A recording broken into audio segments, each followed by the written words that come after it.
Good morning students. सबसे पहले sorry, इसको ओढ़ी हुई भंगिमा नहीं समझना। हमारे स्कूल की यह संस्कृति है। फर्स्ट क्लास में याद है मैंने विवेकानंद को कोट किया था कि a teacher who thinks that he teaches a child is a perfect fool. He should rather think that he has been blessed to serve the children of God. हमारे विद्यालय में यह कार्य संस्कृति है। हम अपने कार्य को इसी तरह से लेते हैं। तो कल क्या हुआ कि वो टेक्निकल रीजंस से वो कुछ डिसरप्शन हो गया, इसीलिए सॉरी बोले हैं। आज उसको कंक्लूड करते हैं, ठीक है। आज कुछ और नई बात बताएंगे तुमको। एक फ्रेज, सेंस ऑफ लैंग्वेज, सहज भाषा बोध। अब ये सहज भाषा बोध क्या हुआ है स्टूडेंट्स, थोड़ा सा फील कर। सहज भाषा बोध देखो, बहुत सारे लोग मैथिली से एमए करते हैं। अब वो मैथिली से एमए करते हैं, उसके बाद जो वो मैथिली बोलते हैं, कोई ज़रूरी नहीं कि अपने समाज में, गांव में बहुत सारे तुमको ऐसे लोग मिल जाएंगे जिन्होंने स्कूल का मुंह ही नहीं देखा और देखो कितनी परिष्कृत मैथिली बोलते हैं। तो शैशव से ही जो एक खास भाषा की ध्वनियाँ आप सुनते हैं तो आप सहज ही उस लैंग्वेज को लर्न कर जाते हैं। तो that's the natural way of learning a language. People around you are speaking in a particular language and you listen to them, you imbibe those sounds around you and you learn that language. तो आज जब मैं आपको, अभी narration हम लोग शुरू किए थे तो चेंज ऑफ टेंसेज हुआ, फिर change of person and change of other parts of speech जब मैं आपको बता रहा था तो कुछ टेक्निकल काउजेज हो गया, ऑब्स्ट्रक्शन हो गया। आज उसको कंक्लूड करते हैं। फिर कुछ ये सब थियरीज हैं जो मैं आपको बता रहा हूं। तो you won't learn unless you work out exercises and you can do that from any book, from any publication. कोई ज़रूरी नहीं है। अभी हम जानते हैं ये लॉकडाउन में आप किताब नहीं खरीद पाए हो, लेकिन आपके पास कोई किताब हो किसी भी पब्लिकेशन का, उससे आप वर्कआउट करो कि कल हम लोग एसर्टिव सेंटेंस को कंक्लूड करेंगे। ध्यान रखना। और एसर्टिव सेंटेंस में भी मैंने आपको जितनी बातें बताई हैं या आज बताऊंगा उसको कंप्लीट नहीं कहा जा सकता है। वो फैक्ट्स हुए टू बिगिन विथ, शुरुआत करने के लिए। रियल लर्निंग होगी जब हम लोग, स्कूल खुलेगा, आप क्या कर रहे हो घर पर, उसके इवैल्यूएशन के बाद ही आपको यह बोध होगा कि आपकी लर्निंग सही हुई है या नहीं। ठीक है, तो चलो आज चर्चा करते हैं चेंज ऑफ पर्सन्स। ठीक है, कि कुछ लिखा हुआ है, फिर ये इन्वर्टेड कॉमा में है, तो इसके अंदर में जो प्रोनाउंस हैं, चाहे वो किसी भी केस में हो, नॉमिनेटिव केस में हो, ऑब्जेक्टिव केस में हो, पॉजिटिव केस में हो, तो जब आप किसी के द्वारा बोली गई बात को अपनी भाषा में एक्सप्रेस करेंगे तो प्रोनाउन में आप कैसे चेंज करते हैं। और यहीं से इसके साथ ही थोड़ा सा सेंस ऑफ लैंग्वेज को भी, एक सहज भाषा बोध को भी फील करो।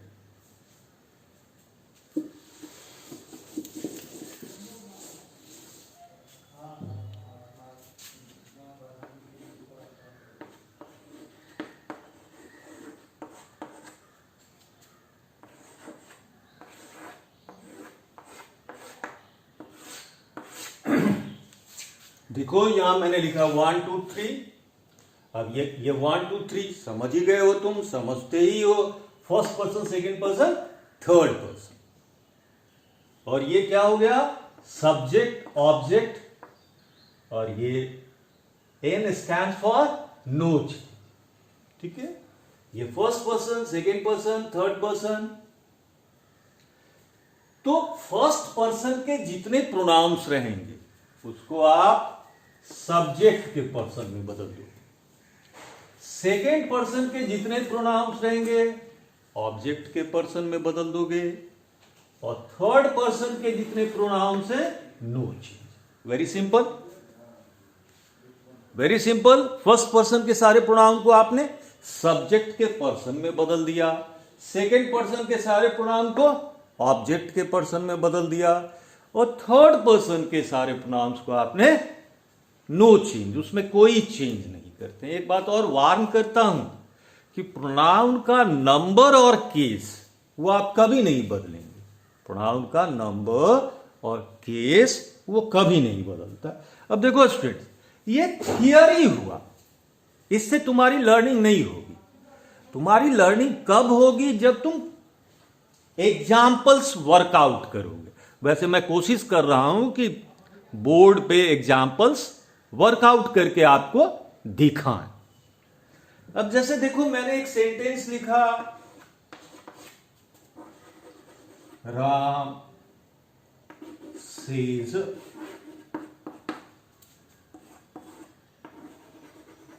आई एम गोइंग टू वर्क। अब तो ये इन्वर्टेड कॉमा के अंदर में यहां देख रहे हैं आप, आई प्रोनाउन, अपने लिए भी आप कई बार बोलते होंगे आई, प्रोनाउन, नॉमिनेटिव केस। केस को पकड़ो, केस। अब राम नाम का लड़का बोलता है, Ram says I am going to Patna. अब मैं आपसे पूछता हूं कि बड़े राम से राम क्या कहता है? Forget all about the rules of grammar, सहज भाषा बोल। तो आप यही कहोगे ना कि सर राम सेज दैट, और इस आई को किस में बदल देंगे आप? उसको जाने दो, ग्रामर के रूल को। राम बोल रहा है, राम के मुंह से निकला कि I am going to Patna. मैं तुमसे पूछ रहा हूं कि भाई राम क्या कहता है? तो आप मुझसे कहते हैं कि sir Ram says that he is going to Patna, that he is going to Patna. तो क्या हुआ? आई फर्स्ट पर्सन का प्रोनाउन किसमें चेंज कर दिया आपने? राम में चेंज कर दिया। और राम थर्ड पर्सन में। कल ही बताए थे कि I we you, I we you, I we you के सिवा और आपके पास जितने, अब आई वी यू के सिवा जितने वर्ड्स आएंगे सब थर्ड पर्सन में। Third person singular number, plural number. I first person singular number, nominative case, ये दूसरी बात है। इसका मी एक भाई है ऑब्जेक्टिव केस में, माई और माइन इसका भाई है पॉजिटिव केस में। फिर आई का प्लूरल नंबर वी हो गया, इसका ऑब्जेक्टिव केस में अस हो गया, इसका पॉजिटिव केस में आवर और आवर्स हो गया। थोड़े आप संभ्रम के शिकार हो जाएंगे, केवल अभी इसको आई से समझो। तो आप कहते Ram says that he is going to Patna, he is going to, ठीक। तो फर्स्ट पर्सन के प्रोनाउन को आप सब्जेक्ट के पर्सन में, राम थर्ड पर्सन, तो यहां थर्ड पर्सन आ गया ही। ठीक, अब मान लो राम की जगह पे मैंने कर दिया सीता, ठीक। Sita says I am going to Patna. तो यहां पे आपका आंसर क्या हो जाएगा? आपका आंसर हो जाएगा Sita says that she is going to Patna, ठीक है। फिर आई किसके मुताबिक बदल गया? सीता के मुताबिक। Sita third person singular number, तो सीता सेज दैट शी कर दिया आपने। अब मान लो यहां पे हमने कर दिया कि आई, और यहां मैंने कर दिया से, I say I am going to Patna. तब ये इन्वर्टेड कॉमा में कौन बोला? मैं बोलता हूं, मैं हूं बोलने वाला। I say I am going to Patna. तो आपने क्या कर दिया, आई से दैट, और यहां पे क्या हो जाएगा, I am going to Patna. मतलब फर्स्ट पर्सन के जितने प्रोनाउन हैं, और ये नॉमिनेटिव केस, तो यहां जो मैंने लिखा आई वो भी नॉमिनेटिव केस। तो प्रोनाउन के केस में और नंबर में किसी तरह का चेंज नहीं। चलो एक दूसरा, अब इसी को हम कर देते हैं।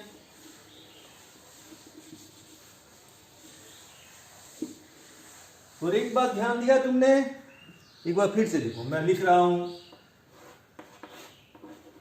राम, आप क्या कर दिए, से।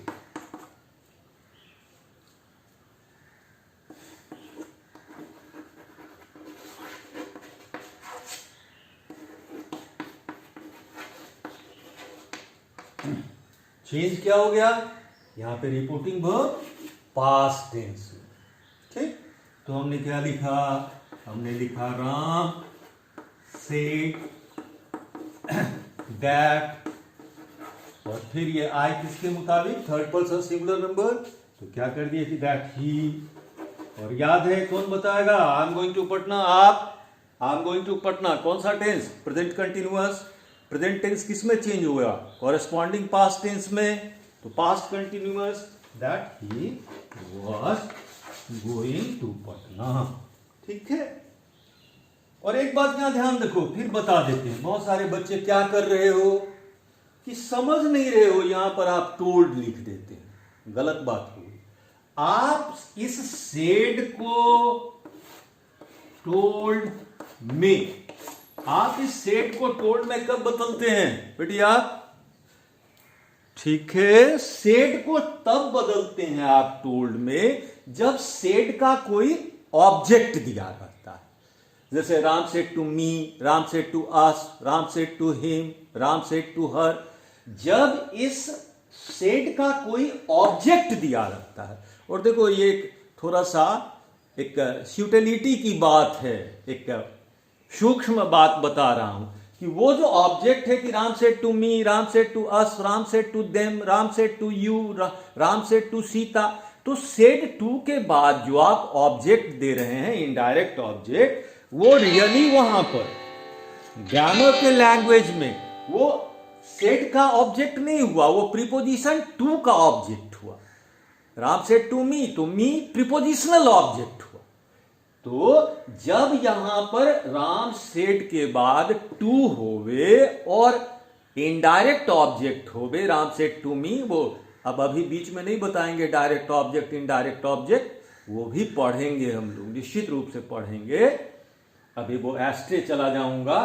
तो जब राम सेड टू और कोई ऑब्जेक्ट है, वैसी स्थिति में आप टोल्ड में बदले। यहां मैंने टोल्ड नहीं लिखा, यहां मैंने टोल्ड नहीं लिखा, हां ठीक है। वैसा कब करते हैं आप बेटा, वैसा कब करते हैं कि यहां अपनी ओर से हमको ऑब्जेक्ट देना पड़ता है, जब इन्वर्टेड कॉमा के अंदर में कोई राइट सेकेंड पर्सन का प्रोनाउन रहता है, तो हमको अर्थ की सुस्पष्टता के लिए अपनी ओर से। बहरहाल यहां राम सेड, तो यहां मैंने लिखा राम सेड, यहां टोल्ड नहीं लिखा, क्यों, क्योंकि ये नहीं लिखा हुआ है Ram said to me, Ram said to us, वैसी स्थिति में। और टोल्ड का प्रयोग, टेल का प्रयोग हमेशा ट्रांजिटिवली करें, टेल के बाद टू लगा देंगे, लोग हंसेंगे, ऐसा नहीं करेंगे। चलिए, तो Ram said I am going to Patna, तो राम सेड, और इससे पहले सेज था, तो टेंस नहीं बदला था।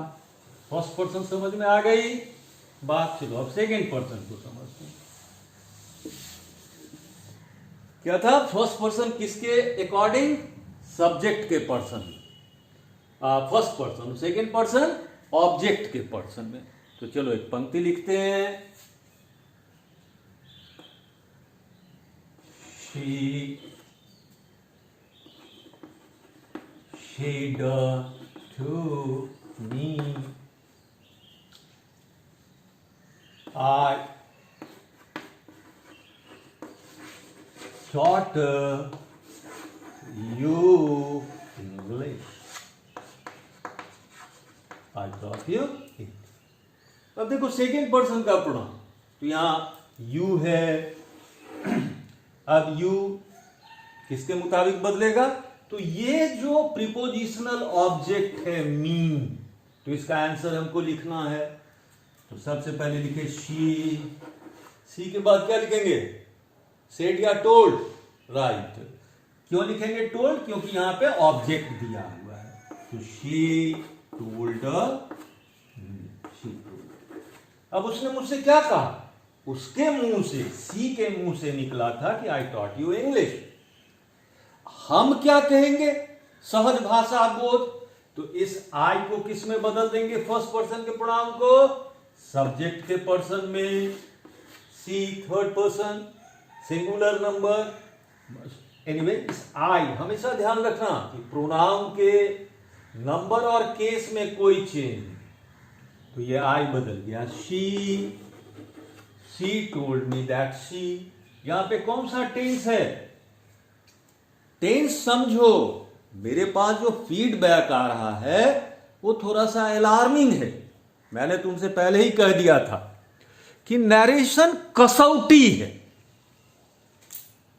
लिटमस टेस्ट तुम्हारे ग्रामर के नॉलेज का, एकदम litmus test.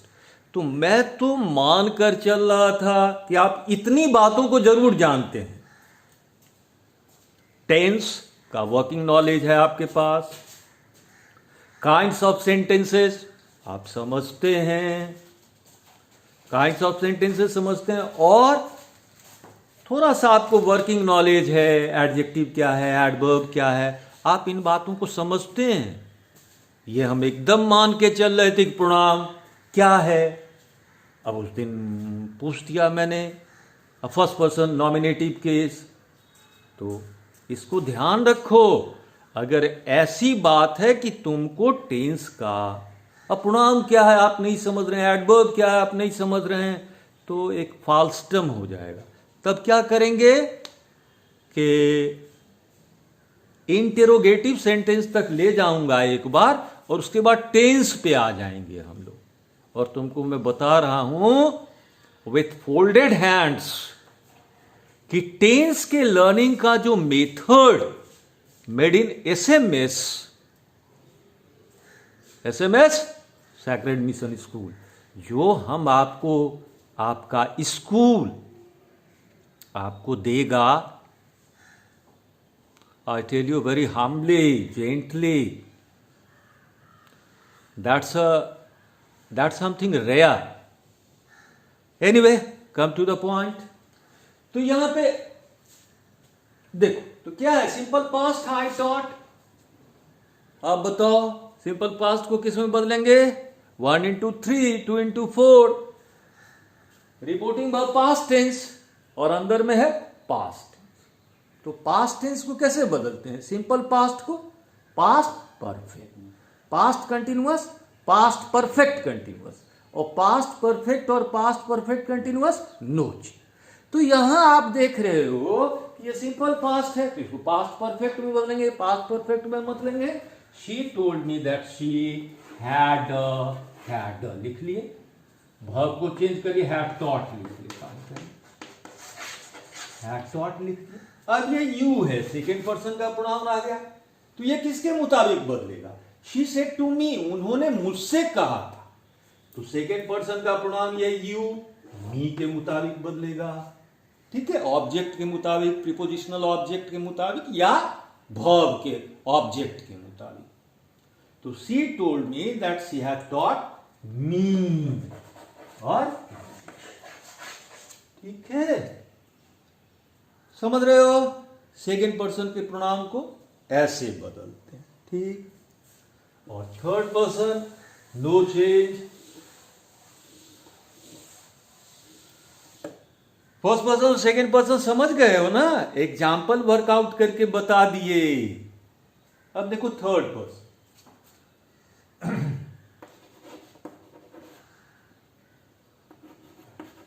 we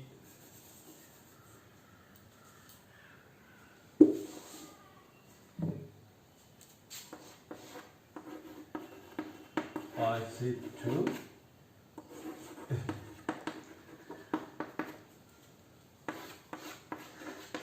his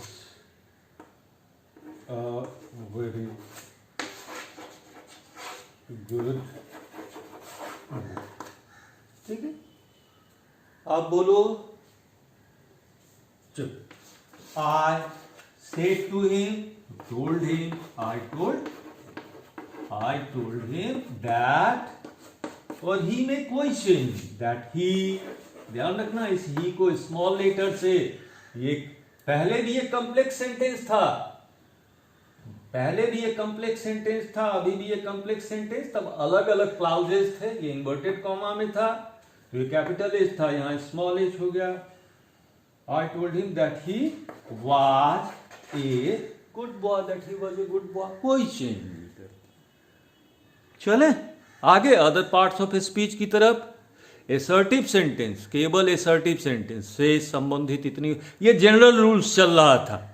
change of tense कि रिपोर्टिंग वर्ब इस टेंस में है तो रिपोर्टेड स्पीच का टेंस ऐसे बदलेगा। खूब डिटेल एग्जाम्पल देके मैंने आपको बताया, फिर अभी एग्जाम्पल देके बताया। Change of persons, inverted comma के अंदर में फर्स्ट पर्सन का प्रोनाउन है तो कैसे बदलेगा, सेकेंड पर्सन का प्रोनाउन कैसे बदलेगा, थर्ड पर्सन का कैसे बदलेगा।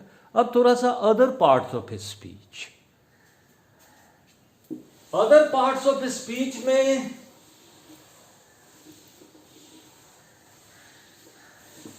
क्या है कि जो प्रॉक्सिमिटी, निकटता का बोध देने वाला, नैकट्य का बोध कराने वाला जो एडजेक्टिव है, एडवर्ब है, उसको आप क्या करते हैं, डिस्टेंट कर देते हैं, उसको डिस्टेंट कर देते हैं। जैसे मान लो शीशे, शेड, शेड।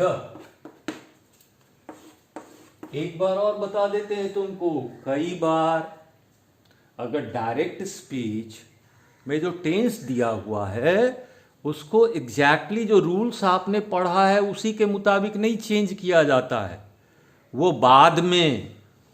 और जितनी बातें आपको बताई गई, मुझे लगता है कि अभी भी कम से कम एसर्टिव सेंटेंस के अराउंड 40%, लेकिन जितनी बातें बताई गई उसमें हम तो इंटर का भी क्वेश्चन पेपर देखते हैं कि इतनी बातों के आधार पे अगर आप एग्जाम्पल्स, आप अगर एक्सरसाइजेज वर्कआउट करते हैं दुनिया के किसी भी पब्लिकेशन की किताब से, तो मैं आपको विनम्रता पूर्वक बताऊं कि आप 10th 11th तक के लिए ये सफिशिएंट है। जो बातें बच गई हैं वो थोड़ा सा हायर लेवल की चीज हैं, वो आपको दिक्कत होगी इम्बाइब करने में। जितनी जानकारी दी गई है वो 10th लेवल तक, जो क्वेश्चंस के स्टैंडर्ड रहते हैं बोर्ड एग्जाम में, ये मोर देन एनफ है। मैंने कोई दावा नहीं किया कि आपको एसर्टिव सेंटेंस के बारे में सारी जानकारी दे दी मैंने। एनीवे, तो she said I'm going to Patna tomorrow. I'm going to Patna. अब मान लो सी या सीता, मान लो सीता नाम की किसी लड़की ने कल परसों उसके मुंह से निकला था, आप बात कर रहे थे, वो बोली थी कि I'm going to Patna tomorrow, okay. और आपका नाम है राम, मान लेते हैं। तो मैं आपसे पूछ रहा हूं कि वेल राम, सीता ने आपसे क्या कहा था? थोड़ा सेंस ऑफ लैंग्वेज पे आओ, forget all about the grammatical rules, सहज भाषा बोध। तो आप यही कहोगे ना कि सर उन्होंने मुझसे कहा था, उन्होंने मुझसे कहा, सीता ने मुझसे कहा कि वे टुमारो पटना, आप ऐसे बोलोगे इंग्लिश में। देखो, तो शी सेड, अब यहां पे टोल्ड नहीं कर रहे हैं, ठीक है, नहीं है यहां पे प्रीपोजिशनल ऑब्जेक्ट नहीं है, तो she said that, present continuous किसमें बदल जाएगा, पास्ट कंटिन्यूअस में। She said that she was going to Patna. और ये टुमारो किस में बदल जाएगा? थोड़ा डिस्टेंस ये बदल जाएगा। she said that she was going to Patna the following day। ये एक चेंज आ गया जब आप। और एक बात और याद रखना कि ये अदर पार्ट्स ऑफ स्पीच आप कब चेंज करते हैं? जब रिपोर्टिंग वर्ब पास्ट टेंस में है, उसी स्थिति में। जब रिपोर्टिंग वर्ब पास्ट टेंस में रहता है वैसी ही स्थिति में आप दिस को दैट दूर कर दिया, दीज को दोज, टुडे को दैट डे, टुमारो को the next day the following day, yesterday को the day before the previous day, now को देन, एगो को बिफोर। फिर से बताता हूं, टुडे को दैट डे, टुमारो को the next day the following day, yesterday को the day before the previous day, ऐसा चेंज करते हैं। ठीक है, तो यहां पे हो गया कि she said that she was going to Patna the next day या द फॉलोइंग डे, दोनों में से जो आपको अच्छा लगे लिख सकते हैं। ठीक है, ये जो अदर पार्ट्स ऑफ स्पीच को तभी आप चेंज करें, लेकिन प्रोनाउन में चेंज। ये किसी भी तरह का सेंटेंस रहेगा, एसर्टिव रहे, किसी भी तरह का प्रोनाउन में चेंज। और वो जो सीक्वेंस ऑफ टेंस है, क्या बोला मैंने? सीक्वेंस ऑफ टेंस बहुत मायने की चीज है किसी भी सेंटेंस में। आपको अब आप जो आपके क्वेश्चन पेपर्स देखोगे, आपको आर्टिकल लिखना है, आपको स्टोरी, अपने क्रिएटिविटी का सबूत देना पड़ता है, अपने इमेजिनेशन से स्टोरी बनानी पड़ती है।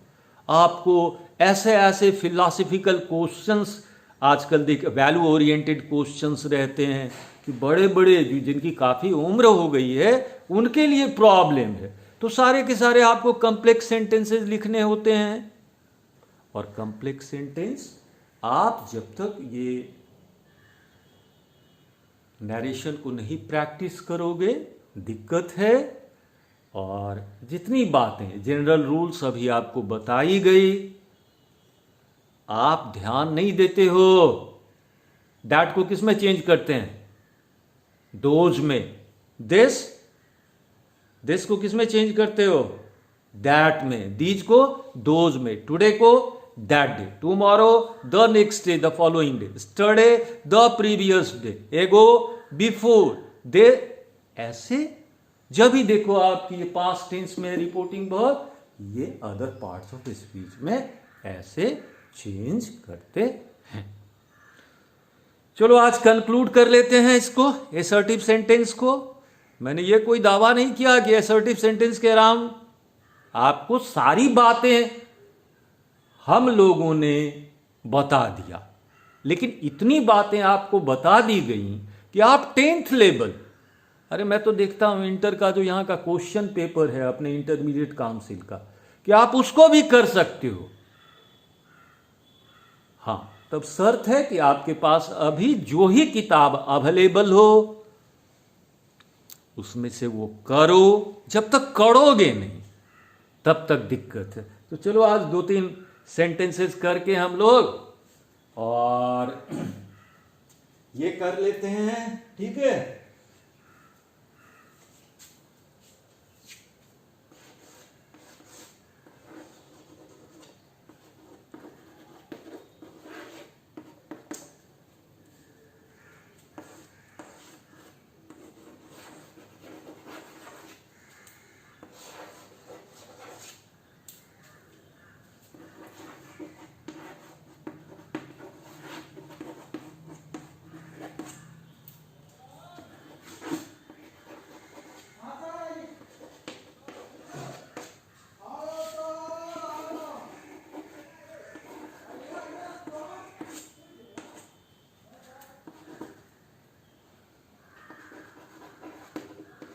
चलो वर्कआउट करो तो आराम से।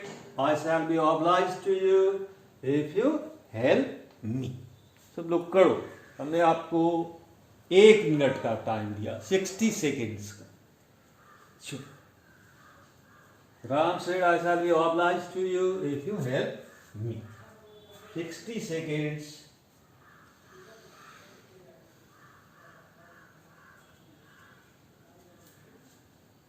Ten seconds बीत गया आपका। Ram said to me, I shall be obliged to you if you help me.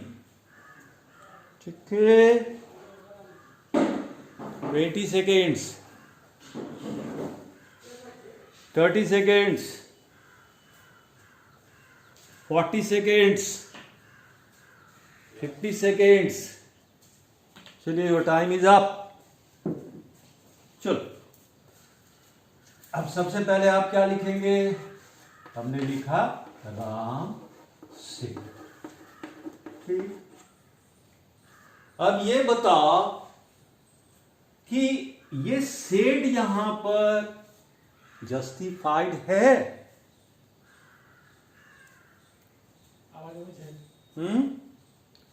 Said justified है? देखो, अब यहां पे एक सेकेंड पर्सन का प्रोनाउन है यू, और तुमने क्या पढ़ा है? सेकेंड पर्सन के प्रोनाउन को ऑब्जेक्ट के मुताबिक चेंज करेंगे आप, और यहां कोई ऑब्जेक्ट है ही नहीं, तो आपको अपनी तरफ से ऑब्जेक्ट देना होगा। और जब भी आप ऑब्जेक्ट देंगे तो ये सेट में अभी बताए हैं कि अगर प्रीपोजिशनल ऑब्जेक्ट रहे तो सेट किस में चेंज हो जाएगा? टोल्ड में चेंज हो जाएगा। इसीलिए आपको यहां पर लिखना होगा राम टोल्ड, क्योंकि सेकंड पर्सन का प्रोनाउन है। तो अर्थ की अस्पष्टता के लिए आपको अपनी तरफ से कोई ना कोई ऑब्जेक्ट देना होगा। तो ऑब्जेक्ट में प्रेफर करो फर्स्ट पर्सन के प्रोनाउन, थर्ड पर्सन के प्रोनाउन। ठीक है, ये कोई कानून नहीं है, लेकिन मतलब ऐसा लोग करते हैं, इट इज प्रेफरेबल। तो आप या फर्स्ट पर्सन या थर्ड पर्सन के प्रोनाउन दो। तो हमने यहां लिख दिया, तब क्या हो गया? सेट बदल के क्या हो जाएगा? Told. Ram told me. I shall be obliged to you. Ram told me, मुझसे कहा। देखो, यहां देखो, राम टोल्ड मी दैट। अब आई को किस में बदल देंगे आप? पता है ना, फर्स्ट पर्सन किसके अकॉर्डिंगली? सब्जेक्ट के मुताबिक थर्ड पर्सन। तो ये क्या हो गया? Ram told me that. I को किस में बदलेंगे? राम के पर्सन में, थर्ड पर्सन में, दैट ही। ठीक। और इस शैल को फर्स्ट डे ही आपको बता रहे थे, शैल शुड में, विल वुड में, शैल शुड में, विल वुड में, कैन कुड में, मे माइट। डायरेक्ट से इनडायरेक्ट करो तो ऐसा करो। तो यहां पर हम शैल की जगह हम यहां शुड भी लिखते हैं। हम अगर लिखें कि राम टोल्ड मी दैट ही, तो हम अगर होना चाहिए, एक प्यूरिस्ट कहेगा कि यहां पर शैल को शुड करो, लेकिन एक जो मॉडर्न ट्रेंड है, इंक्रीजिंग टेंडेंसी है, जो बड़े बड़े ग्रामेरियंस थॉमसन एंड मार्टिनेट सर और ओरिएंट लॉन्गमैन की बहुत किताबें हैं, और बड़े बड़े विद्वानों की किताबों में भी आप देखते हो कि वहां पे वुड ही लिखा हुआ है, वुड ही लिखा हुआ। ठीक है, और ये भी बता दिए थे तुमको फर्स्ट क्लास में ही। इसका ये मतलब नहीं कि शैल को देश निकाला, शुड को देश निकाला, दे दिया गया। यहां पे फ्यूचरिटी है, फ्यूचरिटी, सिंपल फ्यूचर, फ्यूचरिटी को आप एक्सप्रेस कर रहे हो, तो यहां पे आप शैल को वुड में चेंज कर देंगे। तो Ram told me that he would be obliged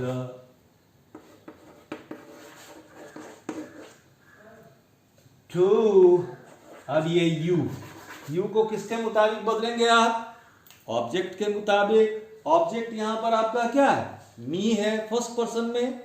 और हमेशा ध्यान रखना, यहां पे जो टू यू है, यू तुम जानते यू का ऑब्जेक्टिव केस में भी क्या फॉर्म होता है? यू ही होता है। I taught you, I gave you. तो इसीलिए अब ये जो, इसीलिए क्या हो जाएगा? पंक्ति हो गई कि Ram told me that he would be obliged to me, me. और कहां है, और ये देखो I shall be obliged to you if you help me, यहां है आपकी पंक्ति। I shall be obliged, Ram said I shall be obliged to you, Ram said, I shall be obliged to you if you help me. Oh, ठीक, या sorry हम confuse कर गए थे, if you help me। तो आपने आंसर लिखा कि Ram told me that he would be obliged to me if, और I, ये you किसके मुताबिक, सेकेंड पर्सन।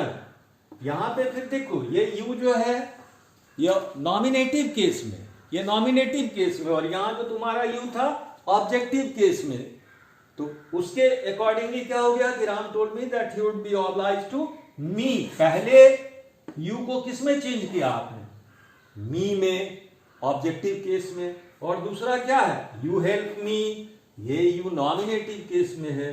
तो if I help the, if I help the, you help me, simple present, simple if I help the him, me, और ये first person किसके मुताबिक, subject Ram third person में, तो मी का केस क्या है ऑब्जेक्टिव केस, तो यहां पे ही का हिम। तो आपका आंसर हो गया, बहुत सारे रूल्स का रिवीजन हो गया इसमें। Ram said I shall be obliged to you if you help me, उसके मुंह से निकला, आपने said को told किया, क्योंकि इन्वर्टेड कॉमा के अंदर में सेकेंड पर्सन का प्रोनाउन you है। तो Ram told me that he would be obliged to me if I helped him। चलो आज हम लोगों ने assertive सेंटेंस को कंक्लूड कर लिया।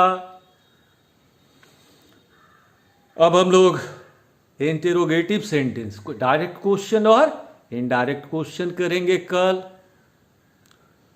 और हम आपसे प्रार्थना करते हैं कि आपके पास जिस किसी भी पब्लिकेशन की किताब है, कोई बहानेबाजी नहीं, कोई ऐसा घर नहीं है जिसमें 1-2 ग्रामर की बुक नहीं है। आपके स्कूल की क्लास 6 लेवल की, आपके स्कूल की क्लास 7th लेवल की, आपके स्कूल के क्लास 8th लेवल की, मैं बता रहा हूं आपको कि 6th लेवल की किताब को ही अगर आप समग्रता में कर लें, 6, 7, 8 ही कर लें, तो इंग्लैंड, अमेरिका, कनाडा सब जगह से तिरंगा लहराते हुए, पथराई होते हुए झंझारपुर आ जाएंगे आप। ठीक है, wish you all the best. Thanks for paying your attention to a बुड़बक टीचर लाइक मी।